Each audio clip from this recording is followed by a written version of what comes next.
Welcome back. Today we'll be learning about 9th standard science. 9th standard science 4th chapter, that is measurement of matter, and lecture 1. पहला lecture measurement of matter पे 9th standard academics का है. तो पिछले lecture में हमने periodic classification of elements पढ़ा, formation of elements पढ़ा, combination of elements पढ़ा, chemical reactions पढ़े. So what we tried to imply was there are certain rules, there are certain ways in which a chemical equation is written, in which a particular element forms bond with other elements. उसके atom का nature क्या रहता है, उसके electrons protons का nature क्या रहता है, how are the neutrons placed, how are electrons and protons placed in a particular atom. Now we'll be studying about matter. 18th to 19th century हमने देखा डाल्टन की थियरी आई, थॉमसन की theory आई, Rutherford की theory I. These three scientists worked hard on their theories to prove that such elements exist, or you can say such types of phenomena or particular kind of miracles exist in the world of atoms and elements. And they tried very specifically. इन्होंने जितने भी reactions के, जितने भी particular elements को study किया, they studied with finite number of elements. They studied कि इतना इतना ग्राम का एलिमेंट लेके, इतना प्रोपोर्शन में लेके, इतना इस पर्टिकुलर एलिमेंट को उस पर्टिकुलर एलिमेंट के साथ मिलाएंगे तो क्या होगा, in that way. So that this is one thing that they did it with a certain number of rules even when there were no loss. So उनकी वजह से ही, due to their contribution towards atomic theories, laws of chemical combination were formed. Laws of chemical combination were formed, which are law of conservation of matter and law of constant proportion. इस पे थोड़ी देर में आएंगे, but Dalton, Thomson and Rutherford studied the atoms, studied the elements, studied the compounds, or studied matter in such a way that they did not use it all the way, that they did not see of it as कि हम इतना सारा element लेंगे तो कितना सा बनाना होगा. They did it with fixed proportion of elements, fixed number of elements, fixed melting point, boiling point, fixed physical quantity or chemical or physical process or chemical process. Next we have is laws of chemical combination. Laws of chemical combination is nothing but कि आप जब chemicals combine करते हो, chemicals के through compounds बनते हैं, molecules बनते हैं, elements बनते हैं दूसरे, या atoms बनते हैं, या electron proton release होके radicals बनते हैं. So that is one thing कि chemical combination during a certain chemical reaction what phenomena takes place and how does it take place, and how the LHS, that is the reactant side, and how the RHS, that is the product side, is related to each other. In this way we can achieve the basic of chemical combination. First is law of conservation of matter. मैं आपको read करके बता देता हूँ वो पहले. Law of conservation of matter. In a chemical reaction, the total weight of reactants, which is your LHS, is same as the total weight of products formed due to chemical reactions, and this is called law of conservation of matter. कोई एक particular reaction करोगे आप, तो जितना weight सारे दोनों compounds का मिला के होगा reactant side पे, उतना ही weight जब वो दोनों elements form करेंगे, दूसरा product side पे form करेंगे तो उतना ही weight होगा. In short, the amount of weight or the amount of matter which occupies space, the amount of weight in the reactant side of all the elements, of all the reactants, is equal to the weight of the products on the right hand side. This is called conservation of matter. कि आप जब chemicals को मिला रहे हो, जब chemicals को react करा रहे हो, तो उनका जितना weight है उतना ही weight same जब products बन जाएंगे तो उतना ही वेट प्रोडक्ट्स का होगा. कि 200 ग्राम यहाँ पे LHS पे है, रिएक्टेंट साइड पे है, तो जब प्रोडक्ट बनेगा वो भी 200 ग्राम का ही होगा. This is the law of conservation of matter.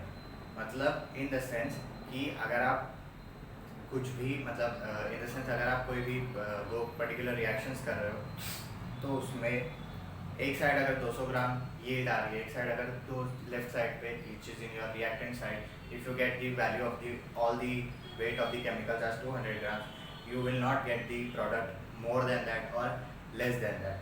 It will always be 200 grams even if it is in gaseous form or liquid form or solid form. Next is your law of conservation of matter was stated by Antoine Lavoisier. Antoine Lavoisier was a scientist of France. 1785 में law of conservation of matter उन्होंने derive किया. उन्होंने यही बताया कि जो अभी मैंने इतना स्टेटमेंट रिपीट किया कि रिएक्टेंट्स का वेट जितना है जब प्रोडक्ट्स बनेंगे तो उनका वेट भी उतना ही होगा. देयर इज नो राइज और drop in the weight during the chemical reaction. Next is your J.L. Proust. J.L. Proust is also a French scientist. He derived the law of constant proportion in 1794. Law of constant proportion. Proportion is nothing but basically दो quantities को जब compare करते हो और उसका एक reasonable ratio आता है वो. So constant proportion का मतलब क्या है कि if you combine two chemicals or if you combine two elements during a reaction in left hand side, that is on the reactant side, so when you form the element on the product side, the proportion remains the same. जैसे अगर समझो अगर आप पानी 8 ग्राम का ले रहे हो तो उसमें पानी का बेसिक फॉर्मूला क्या है, H2O. तो पानी में 2 हाइड्रोजन का मॉलिक्यूल रहेगा तब जाके एक ऑक्सीजन मिलके वाटर फॉर्म करेगा. ये प्रोपोर्शन है हाइड्रोजन और ऑक्सीजन का. यही प्रोपोर्शन आप जितना वेट उसका बढ़ाते जाओगे उतना ही प्रोपोर्शन बढ़ता जाएगा. दो हाइड्रोजन के लिए एक ऑक्सीजन है, 4 हाइड्रोजन के लिए 2 ऑक्सीजन रहेगा. ऐसे ऐसे प्रोपोर्शन और बढ़ता जाएगा. This is one thing which is constant through out the reactions. Same आपका कार्बन डाइऑक्साइड के लिए भी रहेगा. एक कार्बन के लिए 2 ऑक्सीजन रहते हैं तो 2 कार्बन के लिए 4 ऑक्सीजन रहेंगे. ऐसे ऐसे जैसे जैसे आप वेट्स बढ़ाओगे, जैसे जैसे आप उसका कंपाउंड का यील्ड बढ़ाओगे वैसे वैसे उसका वेट भी बढ़ेगा और वैसे वैसे उसका प्रोपोर्शन भी बढ़ेगा. बट उसका रेशियो उतना का उतना ही रहेगा. जैसे H2O है 2:1, वैसे आगे जाकर भी वो 8:16 हो सकता है, 16:32 हो सकता है. बट वो रेशियो 2:1 का ही रहेगा. There will be no change in the proportion of two elements during the chemical reaction. ये हो गए आपके 2 लॉज ऑफ केमिकल कॉम्बिनेशन. 1785 में एंटोइन लेवोइसियर ने बताया था, 1794 में J.L. प्राउस्ट ने बताया था. एंटोइन लेवोइसियर और नेक्स्ट है आपका एंटोइन लेवोइसियर का जो इनकी बेसिक फील्ड केमिस्ट्री ही नहीं थी, केमिस्ट्री थी, बायोलॉजी और इकोनॉमिक्स थी. French scientist, father of modern chemistry, substantial contribution in the field of chemistry, biology and economics. Nomenclature of oxygen and hydrogen. Nomenclature of oxygen and hydrogen मतलब oxygen अगर कोई element से react करके कुछ form करता है तो उसका नाम क्या होगा. Nomenclature is like giving names और नामकरण, जिसको आप हिंदी में या मराठी में बोलते हैं. Showed that matter combines with oxygen during combustion. उन्होंने ये बताया कि कंबशन प्रोसेस के वक्त during a process when heat is involved, when there is fire और heat is involved, there are some substances that react with oxygen. Was the first to accurate weighing techniques to weigh reactants and products in a chemical reaction. Antoine Lavoisier was the first scientist to accurately weigh the reactants and products of a chemical reaction. He was the first one to accurately give the techniques of weighing the chemical reactants and the products.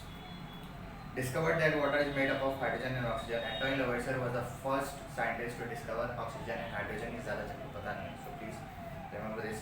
Assigned systematic names to the compounds, example sulfuric acid, sulfate, sulfur. यही मैं अभी आपको समझा था oxygen hydrogen के लेके. उन्होंने यही नोमेनक्लेचर दूसरे कंपाउंड्स को भी दिया कि सल्फ्यूरिक एसिड जो आपका H2SO4 है, सल्फ्यूरिक एसिड हो, सल्फेट हो या सल्फाइड हो, ये नोमेनक्लेचर उन्होंने ही दिया था. Author of the first book on modern chemistry, studied elements such as oxygen, hydrogen, nitrogen, phosphorus, mercury, zinc and sulfur. First writer of the law of conservation mass in a chemical reaction. He was the first writer for the law of conservation of mass in a chemical reaction. Now, in next part, we will be studying about atom, its size, mass and valency.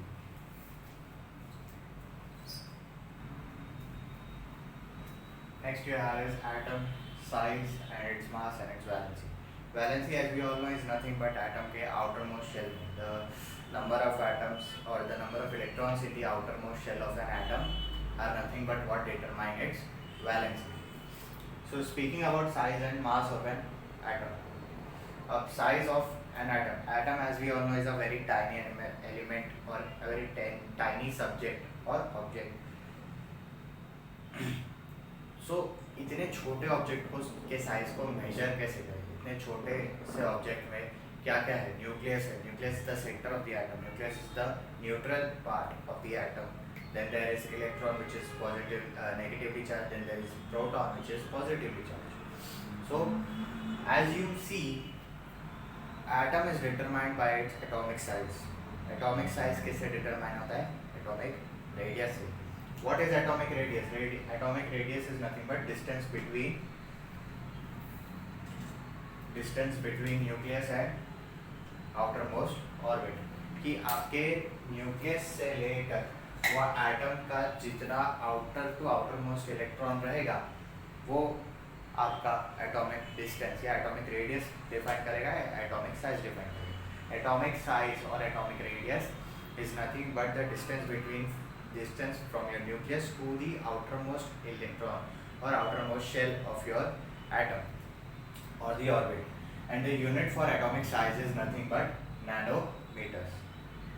Mass, atomic mass. अब हमको ये पता है कि atomic mass कैसे measure करना है, but in the olden times atom is a very tiny thing. So how can it be weight और how can it be measured कि उसमें कितनी चीज़ें हैं या उसमें कितना मास है या वो उसका वेट कितना है. As we all know atom का सारा मास न्यूक्लियस के अंदर कॉन्सेंट्रेटेड है. न्यूक्लियस के अंदर क्या क्या है? The neutral part and the positive part या proton part. P plus n is atomic number. P plus n is nothing but your protons, number of protons plus number of neutrons determine your atomic mass number. Atomic mass number is nothing but एक atom का मास कितना है उस हिसाब से उसका number क्या होगा, atomic mass number. The electrons do not determine your atomic mass number but your protons and neutrons determine it. Reference of hydrogen and reference for all elements is carbon. इसका बेसिक एक example क्या था कि normally पहले ऐसा सोचा जाता था कि हम हाइड्रोजन को एक रेफरेंस एलिमेंट बनाएंगे in the sense if you want to measure the weight of uranium so you can measure the weight of uranium with comparison of hydrogen. कि if uranium has x amount of weight so hydrogen अगर समझो 100 kilo का होगा या hydrogen अगर 200 ग्राम होगा तो uranium 200 ग्राम होगा. ये कंपैरिजन होता था. थोड़ा सा डिफिकल्ट है समझने के लिए because hydrogen was the only element with atomic number 1 and atomic mass number 1. But the problem was that जैसे जैसे progress हुआ, जैसे जैसे टेक्नोलॉजी बढ़ती गई, जैसे जैसे एटॉमिक मास नंबर का कॉन्सेप्ट बढ़ता गया, एटॉमिक मास नंबर को ज़्यादा लोगों ने स्टडी किया, उन्होंने देखा कि जैसे जैसे तुम्हारा एटॉमिक नंबर बढ़ता है, जैसे जैसे तुम्हारा एलिमेंट्स के सीरीज में तुम आगे जाते हो वैसे वैसे उनका मास नंबर थोड़ा डबल होता जाता है या डबल के अप्रॉक्स होता जाता है. जिसका आपको टेबल दिया हुआ है साइंस टेक्स्ट बुक में पेज नंबर 49 पे आपको दिया है एलिमेंट का नाम और एटॉमिक मास दिया है. For hydrogen it's given 1, for helium it's given 4. Hydrogen का एटॉमिक नंबर 1 है पर उसका एटॉमिक मास नंबर भी 1 है. Helium's atomic number is 2 but its atomic mass is what 4. Then there is lithium. Lithium's atomic number is 3 but its mass number is 7. So this is how it's related कि उनका atomic number इतना है तो उनका atomic mass number उसी से थोड़ा double होगा, उससे ज़्यादा या उससे थोड़ा सा कम ही होगा. Then there is fluorine. Hydrogen 1, helium 2, lithium 3, beryllium 4, boron 5. Boron का एटॉमिक नंबर 5 है बट उसका एटॉमिक मास नंबर 11 है. दिस इज वन ट्रिक और this is one way in which you can determine the mass number of boron और any other element by simply doubling its atomic number. The mass of one nitrogen atom is 14 times that of a hydrogen atom. यही मैं आपको अभी समझा रहा था uranium के case में कि mass of a nitrogen atom is 14 times that of hydrogen atom. कि अगर आप हाइड्रोजन एटम के मास को 14 से मल्टीप्लाई करोगे तो आपको नाइट्रोजन का मास मिलेगा. ऐसे हाइड्रोजन एटम को या हाइड्रोजन को रेफरेंस रखा गया था. On this scale, the relative atomic masses of many elements came out to be fractional. Therefore, in course of time, different atoms was chosen as a reference atom. Finally, in 1961, carbon atom was selected as a reference atom. कि अब problem ये हो रही थी कि जैसे जैसे time बढ़ता गया, जैसे जैसे हमने हाइड्रोजन के अलावा भी और दूसरे एटम्स को यूज़ करके रेफरेंस एटम बनाया तो उसकी वजह से फ्रैक्शनल पार्ट आ रहा था कि उन पर्टिकुलर एटम्स या उन पर्टिकुलर एलिमेंट्स को लेके the weight which we got और the atomic mass number which we got it was a fractional number but we wanted a determined answer और some can say that a definite number. So that's why in 1961 finally carbon was a reference element for all elements. कि carbon को उन्होंने finalise कर दिया कि अगर अभी कोई भी एटॉमिक मास नंबर डिराइव करना है या कोई भी एटॉमिक मास नंबर कंपेयर करना है तो the reference atom will only be carbon. In this scale, the relative mass of carbon was accepted as carbon atom was accepted as 12.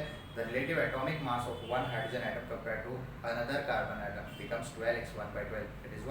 The mass of one proton and one neutron on the scale of relative atomic masses is approximately 1. Nothing but trying to say कि आप reference atom carbon को रख के क्या करो कि उसमें भले ही आप जो एक mass of one proton mass of one neutron use करके जब आप उसको फॉर्मूला में डिराइव करोगे तो भी आपको रिलेटिव मास वन ही आएगा. रिलेटिव मास वन ही आएगा इन द सेंस कि आप देखोगे कि प्रोटॉन का नंबर सेम है, इलेक्ट्रॉन का नंबर सेम है कोई भी पर्टिकुलर आइटम में, सो उसका रिलेटिव मास वन ही आएगा. बट जैसे जैसे आप नंबर सीरीज में आगे बढ़ोगे, जैसे जैसे एटॉमिक नंबर बढ़ेगा वैसे वैसे उसका मास नंबर भी बढ़ेगा.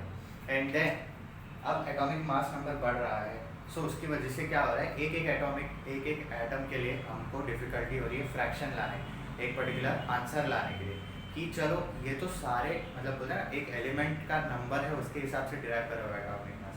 अगर उसका सिर्फ एक छोटा एटम रहेगा तो क्या होगा. तो यूनिफाइड मास की थियरी आई. Unified mass is called direct, मतलब कि एक एटॉमिक मास नंबर को डिराइव करने के लिए to find out one atomic mass number of a particular atom.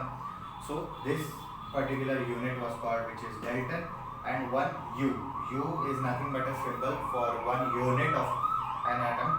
1 unit of an atom comprises of 1.66503904 into 10 raised to minus 27 kg of mass. कि एक atom में इतना मास है, एक यूनिट ऑफ एटम में इतना मास है. This is the atomic mass number of one small atom. So today's lecture comprised of laws of combinations, which was law of constant proportion and law of conservation of matter. Then we studied about atom, how its size is determined, how its mass is determined, and the valency of cases. In next lecture we'll be studying about molecules and its compounds. So if you have any doubt, ask us on WhatsApp or in comment section. Till then, take care, stay home, stay safe.